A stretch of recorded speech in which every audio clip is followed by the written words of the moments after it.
This video sponsored by BuyMode shopping app. BuyMode e-shopping application is one of the online shopping app now available on Play Store and App Store. BuyMode e-shopping. Please click below link and install the application.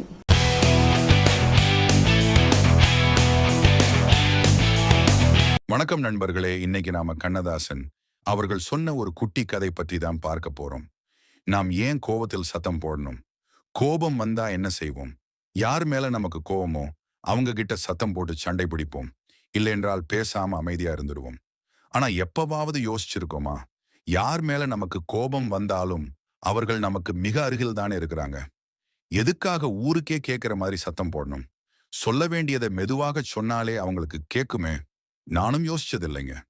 ஆனா இந்த கதையை படித்த பிறகு, ஒரு துறவி கங்கையில் குளித்துவிட்டு கரையேறும் சமயம் அவ்விடத்தில் ஒரு குடும்பத்தைச் சேர்ந்த உறுப்பினர்கள் சத்தம் போட்டு ஒருவரை ஒருவர் திட்டிக் கொண்டிருக்கிறார்கள். அதை பார்த்த துறவி தன் சீடர்களிடம் திரும்பி சிரித்துக் கொண்டே கேட்கிறார், ஏன் மனிதர்கள் கோபத்தில் இருக்கும்போது ஒருவரை ஒருவர் பார்த்து சத்தம் போட்டு சண்டை பிடிக்கிறார்கள்? சீடர்கள் சில நிமிடங்கள் சிந்திக்கிறார்கள். பின்னர் சீடர்களில் ஒருவர், கோபத்தில் நாம் அமைதியை இழக்கிறோம், அதனால் சத்தமிடுகிறோம். துறவியோ, ஆனால் உனக்கு மிக சமீபத்தில் இருக்கும் நபரிடம் ஏன் சத்தமிடுகிறாய்? அவர்கள் உன்னருகில் தானே நிற்கிறார்கள். நீ சொல்ல வேண்டியதை அவர்களுக்கு மட்டும் கேட்கும் விதமாக எடுத்துரைக்கலாமே.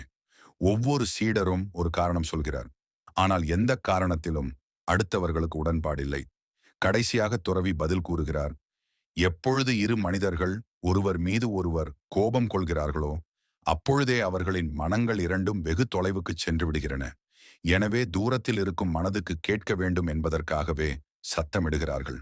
மனது எவ்வளவு தூரம் விலகி இருக்கிறதோ அவ்வளவு தூரம் இவர்கள் தங்கள் ஆற்றலை உபயோகித்து சத்தம் போட வேண்டியிருக்கும். அப்பொழுதுதானே தங்கள் கருத்து வெகு தொலைவில் இருக்கும் மனதை சென்றடையும். ஆனால் இதுவே இரு மனிதர்கள் ஒருவர் மீது ஒருவர் அன்பாக இருக்கும்போது என்ன நடக்கிறது? அவர்கள் ஒருவரை பார்த்து ஒருவர் சத்தமிடுவதில்லை. அமைதியாகவும் அன்பான முறையிலும் தங்கள் கருத்துக்களை வெளிப்படுத்துவார்கள். காரணம், அவர்களின் மனங்கள் இரண்டும் வெகு அருகிலே இருக்கும். மனங்களுக்கு இடையேயான தூரம் மிக குறைவாக இருக்கும், அல்லது மனதிரண்டும் ஒன்றோடு ஒன்று இணைந்தே இருக்கும். துறவி தொடர்ந்து கூறுகிறார், இதைவிடவும் அதிகமாக ஒருவர் மீது ஒருவர் அன்பு செலுத்தும் போது என்ன நடக்கும்? அவர்கள் ஒருவருக்கொருவர் சத்தமாக பேச தேவை இருக்காது. அவர்களின் மனங்கள் இரண்டும் கிசுகிசுப்பாக பேசுவதிலிருந்தே அவர்களின் கருத்துக்கள் பரிமாறப்படும். இன்னும் அன்பு அதிகமாகும் போது வார்த்தையே தேவைப்படாது. அவர்களின் கண்கள் ஒருவரை ஒருவர் பார்க்கும் போதே மனதின் எண்ணங்கள் வெளிப்பட்டுவிடும்.